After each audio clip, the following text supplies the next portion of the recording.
Hai hai, selamat malam semuanya. Kita ketemu lagi di Juice You Up. Seperti biasanya hari Rabu jam setengah 8 malam sampai jam 8 malam nanti kita akan ngobrol dengan topik yang menarik. Dan untuk malam hari ini akan ada topik beda gaya, beda hasil, check your style. Kita sambil menunggu yang lain terlebih dahulu. Saya ingin menyapa untuk teman-teman YB yang sudah bergabung malam hari ini. Selamat datang di Juice You Up yang dipersembahkan oleh YB Sekuritas atau Yakin Bertemu Sekuritas. Dan malam hari ini kita akan ngobrol mengenai style dalam trading, dalam investing juga. Karena banyak orang yang mungkin sama-sama dapat stock pick nih, tapi bingung kok hasilnya beda ya. Emang penerapannya seperti apa sih, tekniknya seperti apa. Nanti kita juga akan belajar tentang toleransi risiko waktu dan juga toleransi resikonya seperti apa. Kemudian nanti kita juga akan belajar ekspektasi dalam mengatur investasi kita. Oke. Selamat malam, selamat datang yang sudah bergabung. Malam hari ini kita akan ngobrol bersama dengan Pak Halim dari YB Surabaya. Saya akan undang beliau untuk bisa bergabung.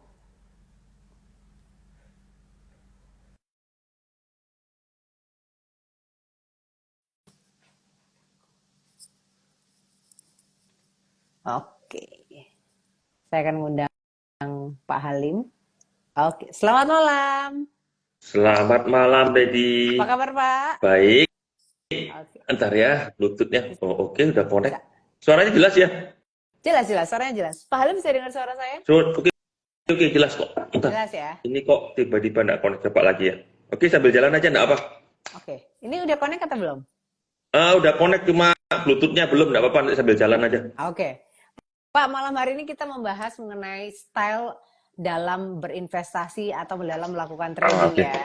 Karena mungkin banyak orang yang bingung, ini sama-sama dapat stock pick dari orang yang sama, tapi kok hasilnya beda gitu.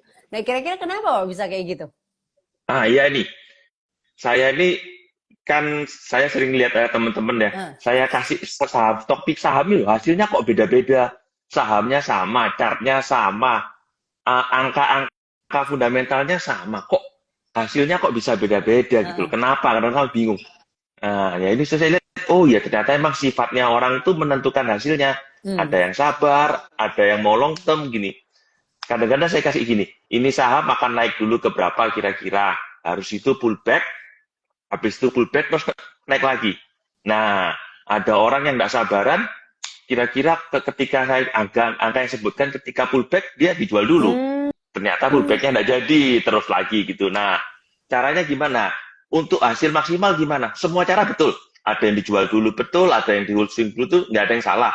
Yang harus diperhatikan tuh kita menyesuaikannya gimana dengan style kita. oke. Iya, yang cocok buat kita tuh style yang gimana gitu loh. Jadi walaupun stoknya sama, sahamnya sama, makanya hasilnya bisa beda-beda gitu. Orangnya beda-beda, eksekutornya beda-beda, Iya, tukang iya. tembaknya beda-beda Emang gitu. kalau tipe-tipe style orang itu karakter orang yang terkait dengan investasi dan juga trading itu ada style apa aja emang Pak? Ini yang paling jarang itu saya temuin style orang yang tahan investasi. Maksudnya beli terus diem gitu sampai ada hasilnya baru dijual. Itu ada, saya pernah ketemu. Itu Oh, biasanya orangnya sabar-sabar, tenang-tenang gitu. Diajak ngomong, oh naik turun, oh ya tenang, turun 2%, tenang, naik 2%. Yang lain udah bilang, naik banyak. Dia bilang, masih belum, sabar, gitu. Ada yang kayak gitu. Terus ada juga gini, baru turun 2% bingung. oh, Baru turun, aduh turun banyak nih. Ya itu juga ada yang panik kayak gitu gitu. ya? Panik, baru turun 2% panik gitu. Terus Oke. Nah Pak, ada eh, ada lagi kayak gini. Ini agak sedikit melenceng eh. ya. Ada yang gini, naik 6%, 7%, screenshot dulu. Oh, kenapa di Screenshot screenshot? dulu baru dijual. Buat nanti di-share. Oh, Screenshot dulu buat kenang-kenangan, buat di-share gitu. Ada juga yang kayak gitu. Nah, itu treatmentnya kan beda-beda gitu. oke oke. Ternyata ada yang kayak gitu ya. Ada yang di screenshot untuk kenang-kenangan juga ya. Wah banyak itu kayak gitu. Jadi, dulu kan sebelum saya ada kerjasama dengan Jasa Utama saya juga, oh mana ada orang kayak gitu. Tapi setelah masuk itu, oh ya ada yang kayak gitu loh. Ternyata ada ya. Ada manusia seperti itu ada gitu loh. Nggak jelek sih, cuma ya gitu aja lah. Disesuaikan harusnya. Iya, iya. Hmm. Nah, kalau misalnya tadi kan Pak Halim bilang ada orang yang sabar, yang nunggu gitu ya. Nah, kalau untuk orang-orang yang sabar, yang suka menganalisa angka, kira-kira gaya investasi yang cocok untuk orang-orang seperti ini tuh apa, Pak? Apakah harus melihat fundamental jangka panjangnya atau gimana nih untuk orang-orang yang sabar dan suka menganalisa angka? Nah, orang yang sabar, nggak gampang panikan, apalagi yang refleksnya kurang ya, yang waktunya di market kurang ya, Mm-mm. terus suka menghafal angka gitu, ada baiknya coba agak long term, jangan short term, Oke. jangan terlalu ya kan stylenya dia kan long term ya udah mainnya main jangka panjang aja, nggak usah lihat monitor tiap hari gitu. Terus perhatikan juga teknikal yang jangka panjang juga. Jangan karena kita ini teknikal kan dibagi dua ya, ada teknikal yang short term, ada yang long term ya. Mm-mm. Nah, teknikalnya karena kita investasinya jangka panjang, mindsetnya jangka panjang ya, teknikalnya yang dilihat yang long term itu. Nah, kalau yang cocok long term ini apakah lebih cocok, berarti lebih cocok investasi ya, Pak ya, daripada trading Investasi ya? ya betul. Apalagi kalau nggak ada waktu ya, kalau siang-siang masih ada kerjaan lain gitu, ya lebih baik investasi aja jangka jangka panjang. Oke. Nah, kalau orang yang pengennya cepet, pengennya serba instan, pengennya langsung dapat untung, nggak sabaran gitu, itu gaya investasi yang cocok itu seperti apa, Pak? Ah, Nah, kalau udah kayak gitu ya jangan investasinya jangan yang jangka panjang, yang apalagi yang nggak tahan ya turun 3-4% udah bingung gitu ya, ya jangan investasi jangka panjang lah. Karena market 2-3% kalau kasar banyak ya investasinya ya jangka pendek aja. Nah, Oke. teknikalnya itu juga disesuaikan juga. Ada caranya juga kan. Cara yang bisa dipakai di investasi jangka panjang tentunya belum tentu bisa dipakai di jangka pendek gitu loh. Teknikalnya memang sama, Oke. tapi ini ada yang bilang gini, kalau untuk jangka pendek fundamental itu pengaruhnya tidak terlalu gede gitu loh. Pergerakan harian itu tidak terlalu gede. Jadi jangan kita mau trading jangka pendek terus bilang earningnya bagus. Nah itu tidak match gitu loh. Ya, ada ini perusahaan bagus, earningnya bagus, naik terus gitu. Saya mau beli hari ini, 2-3 hari saya jual. Ya jangan. Hmm. Kalau mau lihat fundamental, view-nya ya jangka panjang gitu. Oke. Oke. Nah, kalau tadi sudah ada minimal ada dua tipe ya, Pak. Ada dua Hmm. gaya investasi gitu. Satu yang sabar, satunya yang nggak sabar gitu ya. Nah, Hmm. gimana caranya untuk kita bisa mengenali diri kita sendiri? Saya kayak tipe yang ini deh. Saya kayaknya gaya yang ini deh. Itu gimana? Ada langkah praktisnya nggak, Pak, untuk mengenali diri sendiri? Paling gampang ini pertama itu waktu. Ada waktu nggak? Oke. Untuk kalau nggak sabaran, ya kalau nggak sabaran, ya siapkan waktu gitu loh. Siapkan waktu untuk memonitor market. Kalau nggak ada waktu buat memonitor market, ya at least sediakan waktu tiap sore ya. Tiap sore untuk melakukan eksekusi ketika market closing dan eksekusi lagi ketika market open itu harus. Sedangkan kalau yang jangka panjang, waktunya nggak usah terlalu banyak. Nah, cara lihatnya gimana? Cara lihatnya paling gampang itu kalau pertama kita log dulu. Trading kita log dulu. Kita trading apa? Kita trading hari beli di berapa, jual di berapa gitu ya. Mm-mm. Invest jual di berapa gitu. Kita coba evaluasi gitu loh. Evaluasi gimana.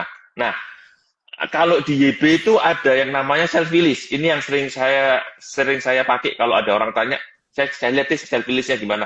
Nah, dari self release itu kelihatan eksekusinya dia gimana. Jadi kalau kita ada waktu ya, dan kalau ada waktu, usahakan ada waktu. Kalau kita udah di dunia saham, usahakan ada waktu. Apalagi di YB itu ada self release ya. Perhatikan aja self release, kita rugi di mana, untung di mana, ada menu Hmm. self release. Ya, trading kita yang untung itu yang mana aja gitu loh. Kita sesuaikan nanti dari sana. Nah, kalau ternyata kita lebih banyak untungnya jangka pendek, ya udah kita jangka pendek aja. Kalau ternyata kita di tradingnya kita sering jangka jangka maunya jangka panjang tapi turun-turun dikit ya panik-panik ya jangan diterusin gitu. Intinya gitu aja. Oke, jadi Sesuaikan. faktor utamanya dari waktu ya yang perlu kita lihat ya. Waktu dulu maunya gimana, kita ada waktu luang nggak gitu loh. Kalau kita ada waktu luang ya udah trading itu enak gitu loh. Memang lebih kelihatan menghasilkan cepat ya karena ya tentunya waktunya kita juga banyak yang kita curahkan ya tentunya hasilnya lebih bagus harusnya. Oke. trade off lah Jadi yang pertama antara waktu dan waktu dan ini ya, self release tadi, self yang di self release, release ya, benar ya? self release, self release, iya self release di Self YB ada release. menu self release. Oke. Iya itu ada ditulis itu. Self release itu cocok kalau kita scalping nggak? Oh cocok banget kalau buat scalping. Itu ada yang tanya itu. Kalau Iya. kita tipenya scalping, self release ini cocok nggak kalau kita buat scalping? Cocok buat evaluasi ya. Ya. Evaluasi kita hasilnya gimana di scalping itu. Gitu. Oke. Jadi setiap hari, apalagi kalau scalper ya, usahakan tiap hari lihat ya, hasilnya bagus nggak gitu loh. Kalau isinya merah-merah terus ya berarti kita nggak, ilmunya yang kurang, atau tekniknya yang kurang tepat, atau ya itu mungkin kita nggak cocok buat scalping gitu. Oke. Itu jadi ada dua faktor ya Pak, atau ada dua langkah praktis untuk kita bisa melihat Iya. gaya investasi atau trading kita ya. Nah, Mm-mm. kalau kita sudah tahu gaya kita seperti apa, kan kayaknya kita perlu juga membuat jurnal ya Pak ya, jurnal trading atau investasi gitu ya. Iya, betul. Nah itu emang seberapa efektif sih Pak untuk kita, kalau kayak Pak Halim masih bikin nggak nih jurnal trading atau jurnal investasi, atau yang buat beginner aja? Tiap malam, Oh tiap malam. tiap malam bikin. Jadi evaluasi hari itu kita benernya gimana, ada yang salah nggak, ada mistake nggak, ada yang perlu kita sesuaikan nggak gitu loh.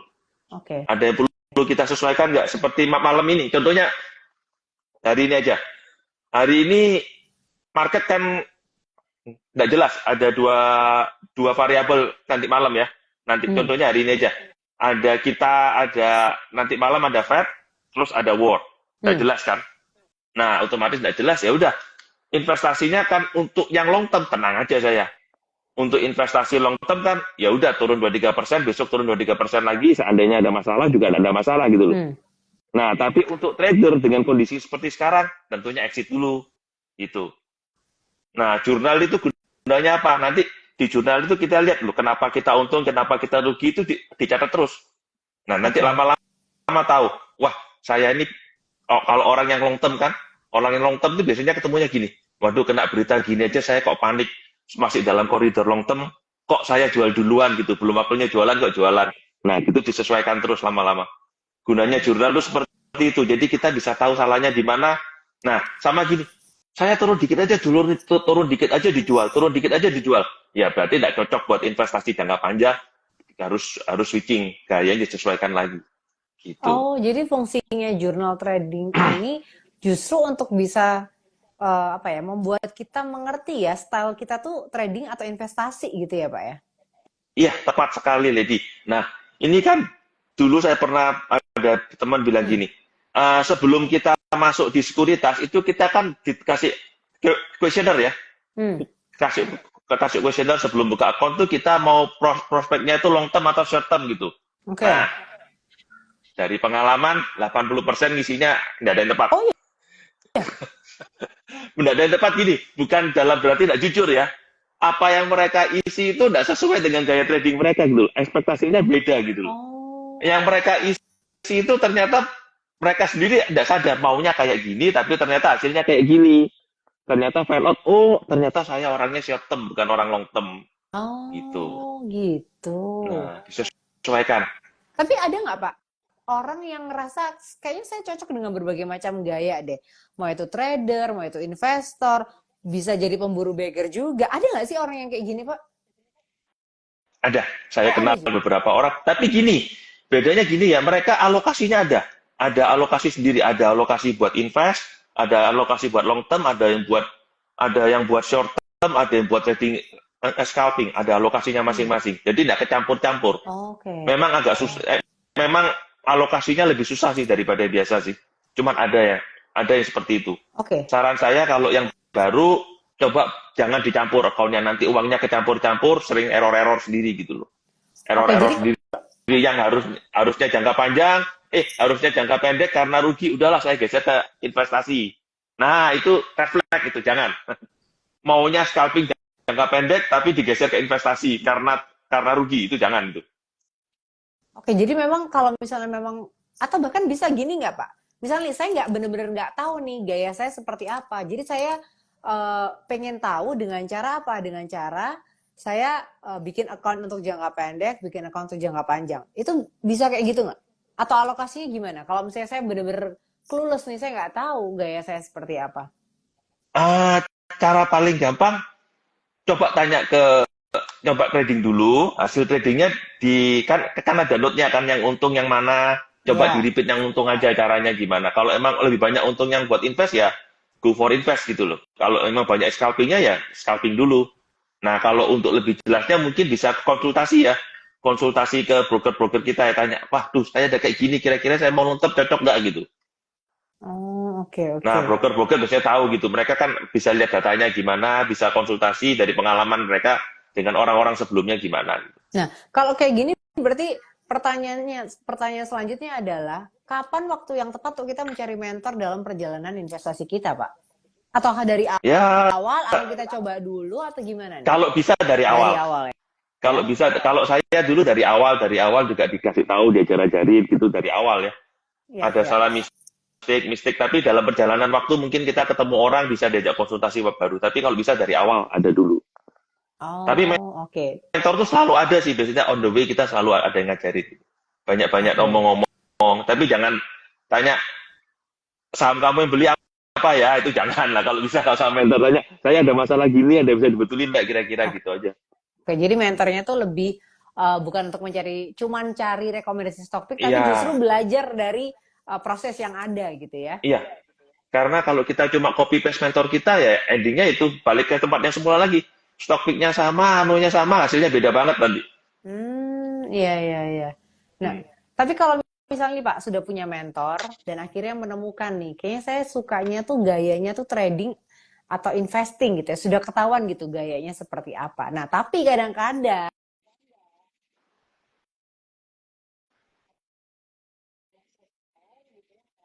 gitu ya, jadi goyang gitu. Gimana caranya supaya kita tetap kekeh sama pilihannya kita dengan gaya seperti ini di tengah tekanan sosial atau di tengah kefomoan kita, fear kita mungkin.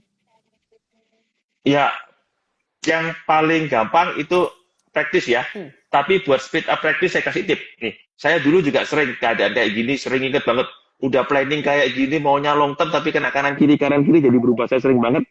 Nah, itu juga saya diajarin. Ambil kertas, ditulis planningnya apa. Kita oke, trading tujuannya apa gitu. Make a note buat di trading kita. Kita oke, jadi tradingnya kita buat note gitu loh. Jadi kita bisa lebih disiplin terhadap apa yang kita rencanakan. oke. Jadi take a note Itu. dan disiplin ya. Iya, Oke, disiplin oke. make a note gitu. Bisa ya pakai gitu ya, membuat kita jadi Oh, kekeh. bisa Karena banget. karena Eh, kalau misalnya ada orang pamer nih, misalnya ada teman kita nih pamer cuannya udah di sini sini sini, itu kan jadi kayak gimana ya? Jadi oh, pengen gitu kan? pasti. Pastilah. Itu kan namanya juga kayak gitu pasti nih. Apalagi dikasih tahu masih bisa naik lagi.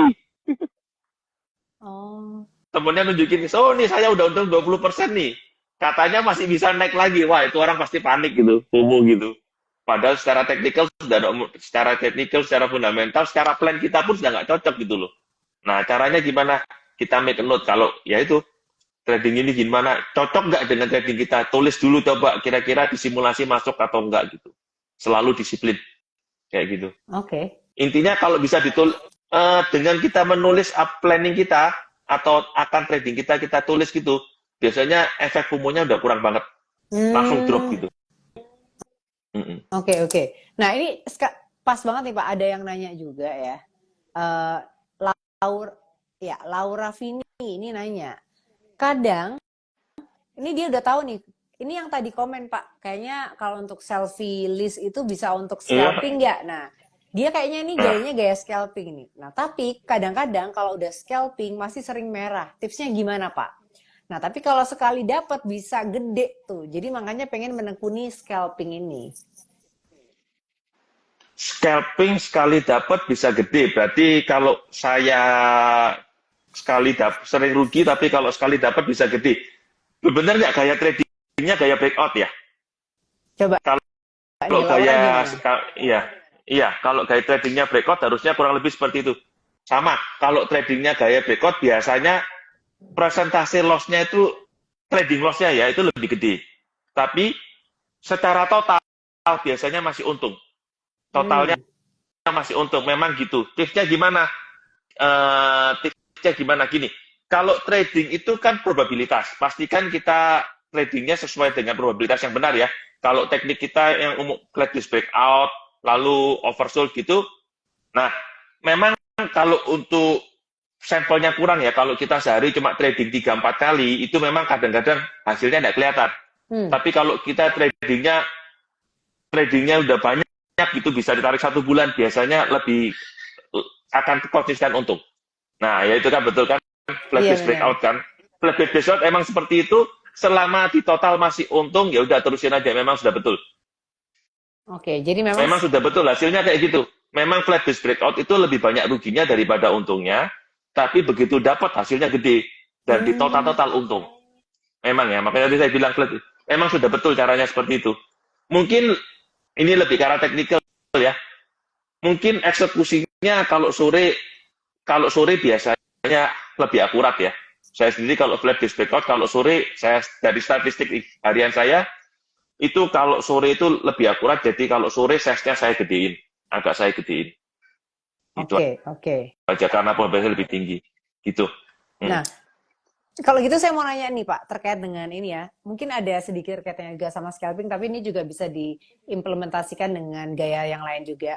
Gimana caranya kita menyelaraskan gitu ya antara ekspektasi return, misalnya mau untung berapa dalam berapa lama dengan gaya investasi supaya kita nggak kecewa.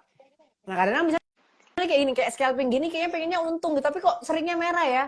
Tapi sekali dapat bisa gede nih. Nah, itu gimana cara mengatur antara ekspektasi returnnya berapa lama kita nyimpennya dan dengan diselaraskan dengan gaya investasinya kita supaya kita sendiri nggak kecewa gitu loh.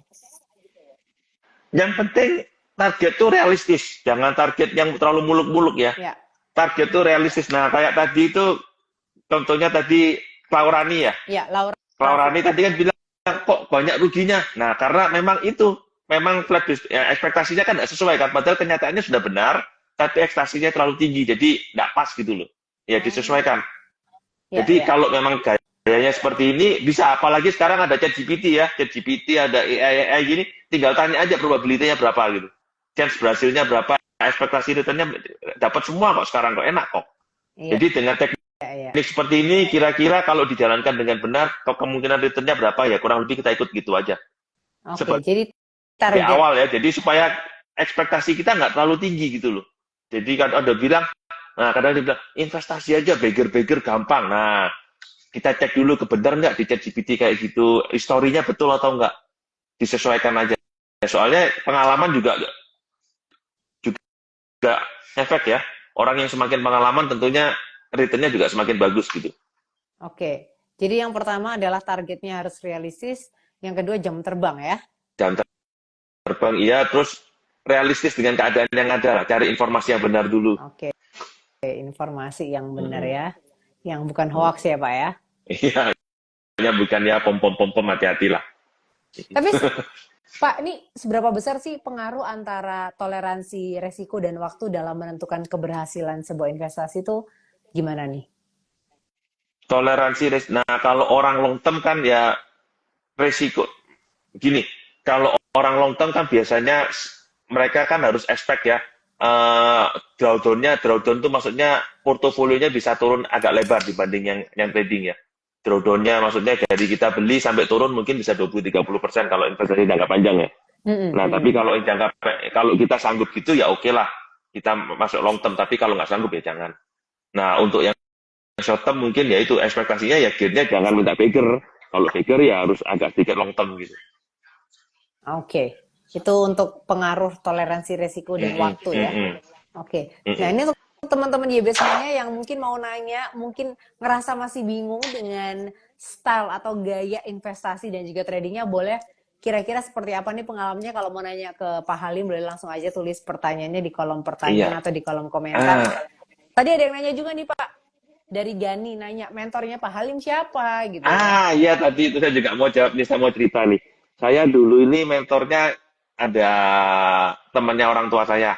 Pertama kali saya diajarin kenalin saham sama dia itu juga pertama kali itu mentor saya itu kenalin gitu. Oh ini fundamentalnya gimana? Mungkin yang orang Surabaya kenal sih namanya Pak Basuki itu masih ingat tuh.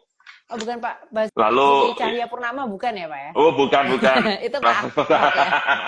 Iya, itu terus agak sedikit trading yaitu kalau saya teman-teman saya setelah saya rugi itu ada juga teman-teman yang kenalin tuh technical ya itu juga ada mentor saya. Jadi nggak cuma satu ya dalam perjalanan ya mungkin saya beruntung ya ketemu orang-orang yang tepat ya.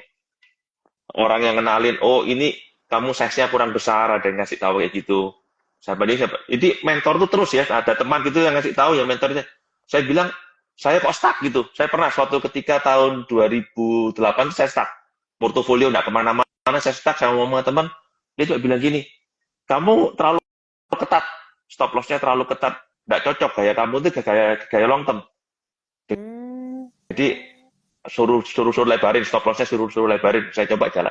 Ternyata hasil terus dia bilang lagi tahun 2012 tuh ada yang bilang size kamu kurang besar main tradingnya. Ya itu saya coba ya disesuaikan lagi gitu.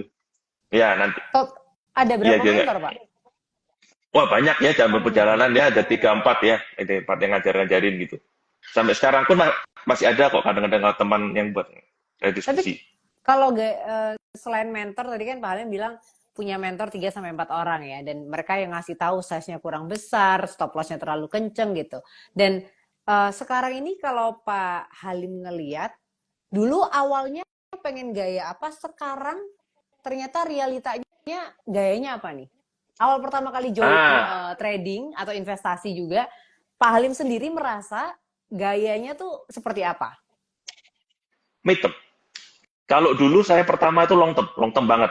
Oke. Long term banget, jadi bisa hold saham sampai 5-6 bulan, kadang maksimum 4 tahun pernah. Nah, terus kemudian berjalannya waktu, saya coba nih jangka pendek kok enak, saya coba jangka pendek, jadi short term banget itu yang ada momen di mana saya cut loss-nya terlalu cepat gitu loh. Nah, itu jadi saya short term banget, nah itu ada teman yang ngasih tahu, akhirnya dilebarin lagi, akhirnya saya ambil di tengah-tengah, midterm dengan sesekali scalping gitu. Midterm sesekali scalping sampai sekarang. Scalping. Jadi saya ada 2 rekening, satu buat midterm, satunya buat scalping. Oke. Jadi gayanya sekarang sudah ketemu ya Pak. Dan ini gaya midterm scalping ini udah berjalan berapa lama Pak? Udah cukup lama ya, yang midterm scalping ini udah jalan dari sejak COVID tuh ya udah mulai kayak gitu ya. Jadi sebelumnya long term. Udah kayak gitu. Sebelumnya tuh sampai 2012 tuh long term, tapi nah terus antara 2012 sampai 2012 sampai 2020 itu udah mulai midterm tapi uangnya kecampur-campur. Nggak fix gitu loh. Uangnya kecampur, kadang long term, kadang uang yang long term sama scalping itu kecampur. Jadi hasilnya kurang bagus. Ternyata saya salahnya di sini ya. Jadi tahu harus dipisah. Kalau nggak dipisah harus alokasinya disesuaikan. Oke. Jadi Pak Halim ini sudah berapa tahun bukan belajar ya, atau terjun di dunia trading investasi ini? Kalau investasi saya sejak 2004 ya. Oke. Sejak 2004 hampir 20 ya. Kalau mulai aktif trading itu 2008. Oh, jadi investasi dulu, long term dulu ya? Iya, long term dulu. Yaitu mentor saya yang pertama long term. Oh. Habis itu mulai geser. Oke. Pak, ini ada yang nanya juga nih dari MMMD. Untuk average stop loss di berapa persen, Pak? Biar nggak terlalu ketat katanya. Nah, ini tadi. Kembali ke masalah yang tadi. Long term atau short term? Anda monitor tiap hari atau enggak? Kalau enggak monitor tiap hari ya jangan kecil-kecil.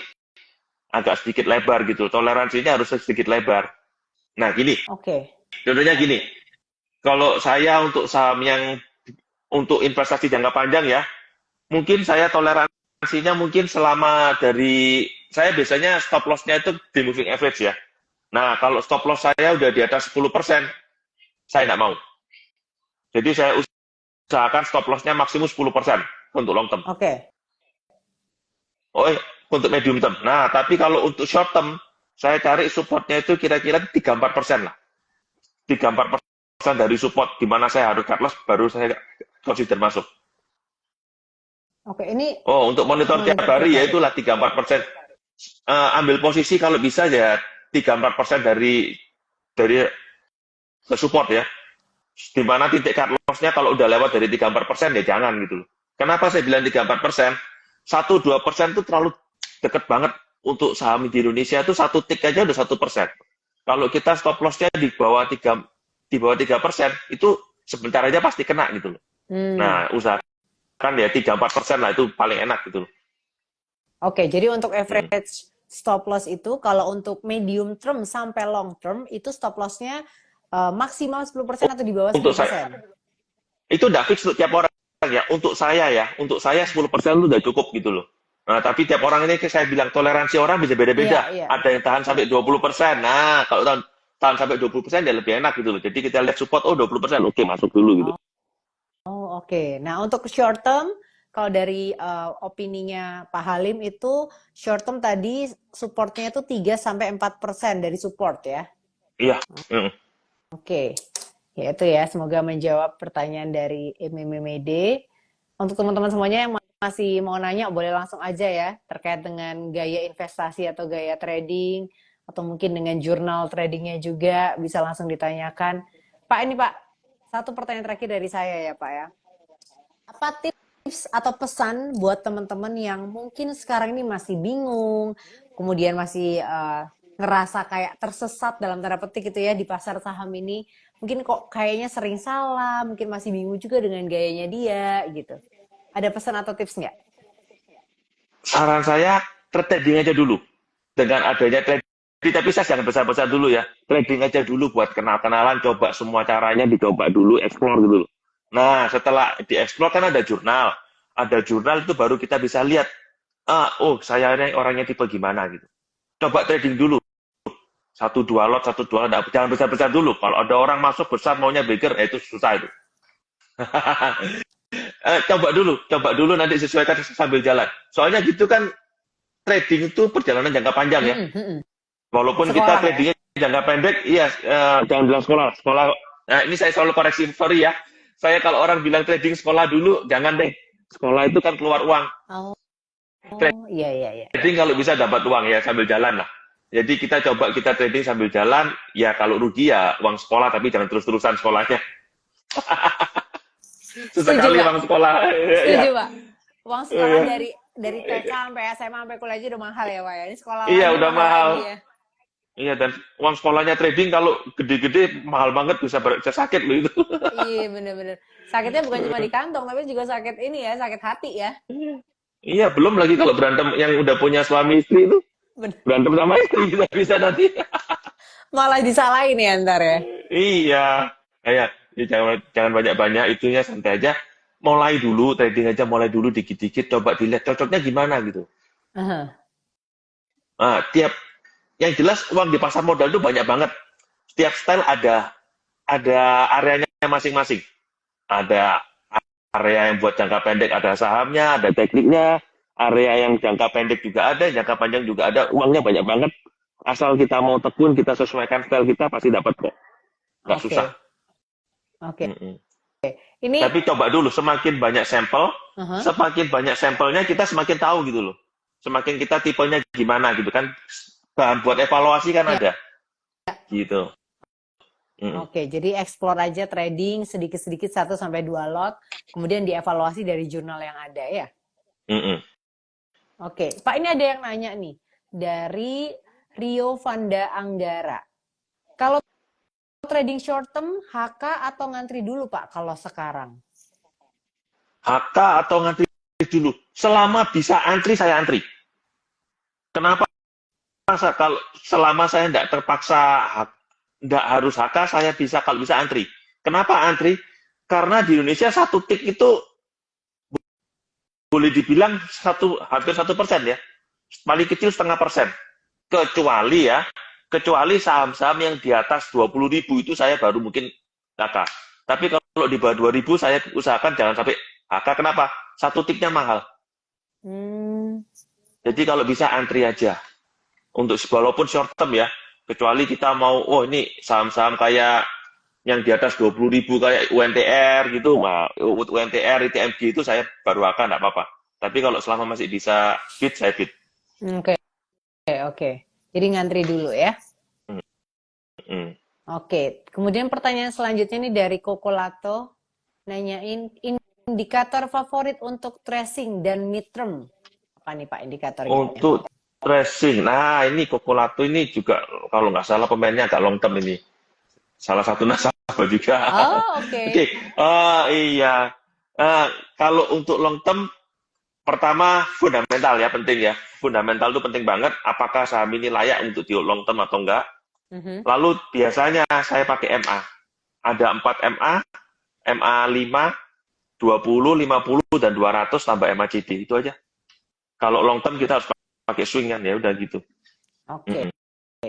Itu dia untuk kalau mid term Pak, apakah sama seperti long term? Sama midterm ya. Kalau midterm sama, indikatornya juga sama. MA itu cuma lebih fokusnya ke arah swing-swing jangka pendeknya. Jadi indikator yang MA-nya yang lebih pendek, tapi itu juga harus tetap memperhatikan jangka panjangnya. Oke. Jadi yang perlu diperhatikan untuk long term dan mid term itu adalah fundamentalnya sama MA-nya ya. Mm-mm. Oke. Wah, seru banget ya ternyata tentang gaya ini ya, Pak ya, tentang gaya trading atau gaya investasi ya. Karena mungkin Iya, banyak orang gaya yang trade. udah mencoba setahun tapi ternyata masih bingung kan ada juga ya, Pak ya. Udah setahun masih bingung, banyak gitu. Yang penting tanya ini, kalau bisa tanya ya. Kalau kita udah bingung, nggak untung-untung coba konsultasi ke broker, kira-kira gimana. Nanti broker bisa kasih solusi kok. Biasanya mereka ada ide, oh salahnya di mana gitu. Tapi ya itu tadi untuk bisa evaluasi mesti buat jurnal berarti ya, Pak. Ada jurnal lah, atau itu self list yang tadi.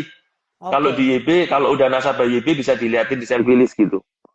Oke, oke. Jadi itu bisa menjadi sebuah jurnal yang akhirnya kayak diary gitu ya. Jadi kita bisa ngelihat Iya, perjalanan trading kita seperti apa gitu ya. betul sekali. Ya, harusnya betul sih tulis. Kita tulis ya. Kita tulis, tapi kalau nggak ada, bisa dipakai alat bantuan self list itu. Kita Oke. bisa lihat salahnya gimana. Kadang-kadang kalau malam pun saya juga sering kok lihat self list. Aduh, saya kenapa kayak gini tadi ya? Oh, bahkan Pak Halim Saya errornya, masih kayak gitu ya. iya. Kadang-kadang ya namanya orang capek gitu kan, ada error-error. Waduh, saya errornya di sini. Nah, dicatat next time jangan diulangi lagi. Wow, padahal Semua sudah hampir manusia 20 tahun. man, pasti salah. Kita kan bukan robot manusia. Bisa ditakut-takuti juga. Pak, tapi ya kan Bapak tadi kan bilang kalau mencoba untuk investasi itu long term dari tahun 2004, kemudian mencoba trading di tahun 2008. Pasti Hmm. kan zamannya berbeda dengan zaman sekarang, di mana sekarang sudah ada ChatGPT yang bisa membantu untuk mengevaluasi gitu ya. Itu Iya, Bapak menyesuaikannya seperti apa? Masih pakai dengan gaya konvensional yang dulu pertama kali selama join trading, ataukah sudah mulai mencoba pakai ChatGPT juga untuk membantu menghitung atau menganalisa angka atau seperti apa nih Pak? oh banyak banget. Kalau ini saya juga ada ngomong-ngomong, cuma karena sebenarnya kita juga mau buka itu ya, buka trading pengenalan pakai AI ya. Cuman karena perubahannya terlalu cepat, kita juga nggak sempat. Kita sendiri belajarnya juga kalah cepat. Hmm. Banyak banget, bantu banget itu. Itu tools itu bantu banget buat jangka pendek, buat jangka panjang itu bantu banget buat analisa. Enak. Jadi Pak Halim Saya hampir juga tiap hari pakai? KPD. Pakai tiap hari, Oh, pakai itu enak itu. Kalau oke. bisa pakai, pakai sih. Heeh. Oke, oke. Eh, iya, sama satu lagi yang berubah bukan karena tool ChatGPT doang. Peraturan regulasi kalau dulu kode broker dibuka kan. Mhm. Nah, sekarang kode broker ditutup itu juga berubah semua. Gayanya juga berubah semua, menyesuaikan lagi. Oke, kalau Pak Halim sendiri lebih suka kode brokernya dibuka atau ditutup? Dibuka dong. Dibuka ya? Kita ada tambahan informasi. Iya, jelas dibuka ada tambahan informasi. Iya, Mm-mm. iya. Banyak yang berubah ya Pak ya, tapi kita tetap harus bisa adaptasi ya. Ya, adaptasi menyesuaikan. Oke, Pak ini ada yang nanya juga nih dari Hey Ocean. Pak, kalau pakai 3 indikator, misalnya 2 dikasih sinyal buy, 1 dikasih sinyal sell, apakah perlu tiap indikator itu dikasih bobot?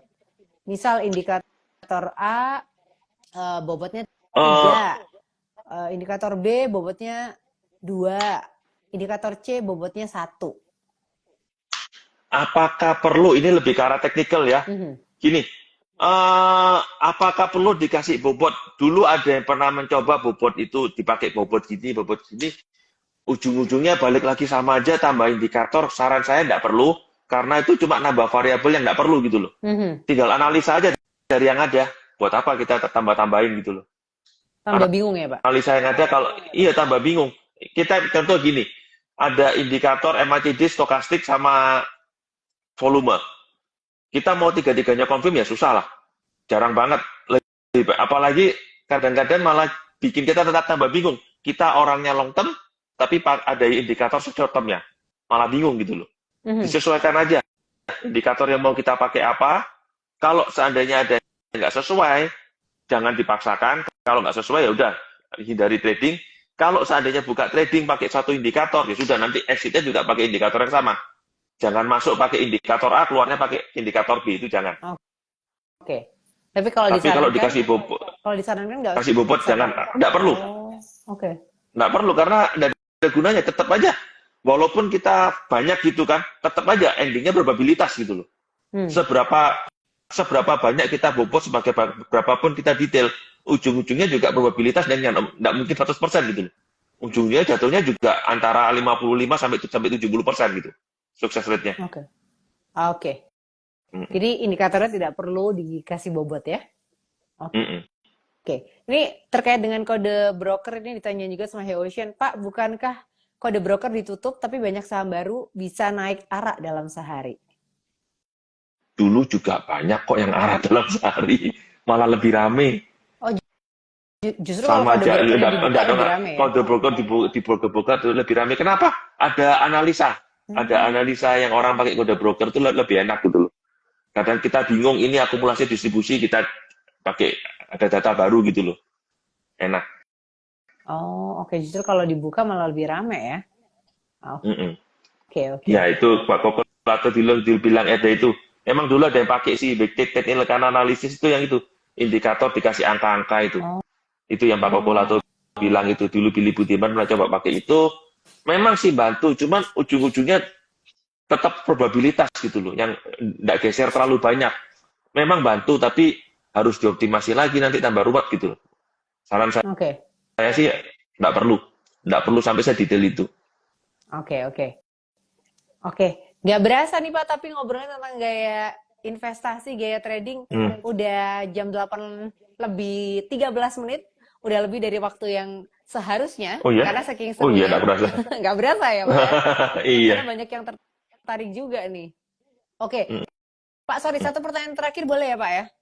Ini ada pertanyaan baru saya baca, ini dari Adrian Lay. Berdasarkan pengalaman Pak Halim dengan durasi yang sama, itu lebih menguntungkan long term atau short term? Kita harus lihat situasi ya. Kalau kita nggak ada waktu, sudah mau nggak mau long term lebih menguntungkan. Long term lebih ke arah medium lebih menguntungkan ya. Paling enaknya tengah-tengah. Makanya saya pakai tengah-tengah. Kenapa tengah-tengah? Kita bisa masuk ketika koreksi selesai. Kenapa saya suka medium term? Kita masuk ketika koreksi selesai dan keluar ketika koreksi baru mulai. Koreksi maksudnya satu cycle ya, 3-4 bulan itu yang enak gitu. Nah, kenapa saya nggak suka jangka panjang? Karena kalau jangka panjang itu jeleknya gini. Kalau long term-nya kayak IHSG gini. IHSG kan sudah 5 tahun ini returnnya cuma 3-4% setahun gitu. Kurang menguntungkan. Untuk jangka panjang kurang menguntungkan gitu. Beda dengan IHSG yang dulu ketika saya mulai, yang waktu 2008 tuh 1 tahun naiknya rata-rata 20-30% gitu. Nah, itu lebih menguntungkan long term. Kenapa saya tidak suka short term? Karena skill saya tidak, secara psikologi saya kurang pas buat short term. Saya scalper itu belajar, tapi waktu saya juga kadang-kadang saya ada urusan siang-siang, dimintain bantu tolong orang ya, ada kerjaan tidak bisa selalu standby scalping gitu. Iya. Kalau emang bisa full standby scalping menguntungkan, tapi itu harus konsentrasi terus. Oke, jadi dibalik lagi ke diri sendiri ya Pak ya? Diri sendiri, dicari yang mana paling pas buat kita gitu. Disesuaikan, dievaluasi gitu. Tapi kalau nggak ada waktu, coba medium atau long gitu. Medium atau long. Oke. Wah, terima kasih banyak Pak untuk pembahasan yang menarik ini. Banyak yang nanya juga, karena mungkin banyak orang yang, oh ternyata seperti ini ya, banyak yang tidak menyangka dengan gayanya trading dan gaya investasi ini bisa hasilnya juga macam-macam soalnya kan ya. Iya. Untuk nasabah YB, saran saya coba lihat selfie list. Kalau masih bingung, konsultasi ke brokernya. Iya, ke brokernya, tanya. Saya udah kayak gini, katanya Pak Halim sudah tanya gitu. Pasti dijawab kok. jadi pakai kuncinya adalah kata Pak Halim saya harus tanya gitu ya. Jadi langsung dijawab. Iya, tanya. Jangan malu tanya. Kuncinya di saham ini kalau kita masih baru, jangan malu tanya. Gitu aja. Saya dulu, iya. Itu ada yang tanya, kalau long term pakai MA berapa ya tadi itu? MA 5, 20, 5, 20, 5, 20, 50, 200. Ya, jangan malu tanya, semakin sering kita tanya ya, tapi jangan tiap hari tanya ya. Nanti brokernya pusing. Ya, kalau kita ada yang ngerti cepetan tanya gitu. Jangan dibiarin terlalu lama. Nanti takutnya udah loss gede malah sayang gitu loh. Iya, iya. Ketika ada yang nggak pas, coba tanya di Japri aja, di WA aja brokernya. Saya ada Oke. masalah sama Pak Halim, tuh tanya gitu. Mm-mm. Oke, oke. Mm. Jadi itu ya kuncinya untuk teman-teman YB semuanya, tanya sama mentornya, sama brokernya, pakai kunci, Mm. saya disuruh Pak Halim nanya. Pasti dijawab. Iya, kita aja pasti jawab betul. Oke, kalau gitu Pak, terima kasih banyak untuk waktunya Pak Halim, untuk teman-teman YB yang sudah join juga malam hari ini di Juice You Up. Thank you so much for joining. Pak Halim, terima kasih udah sabar menjelaskan, ngasih insight juga buat kita. Semoga dengan kita tahu gaya trading kita, dengan kita tahu gaya investasi kita, membuat kita makin banyak cuannya ya. Iya, salam cuan. Oh, salam cuan. Mm. Oke, kalau gitu akhir kata saya Ledilia pamit, Pak Halim juga pamit. Terima kasih dan selamat malam. Oke, selamat malam.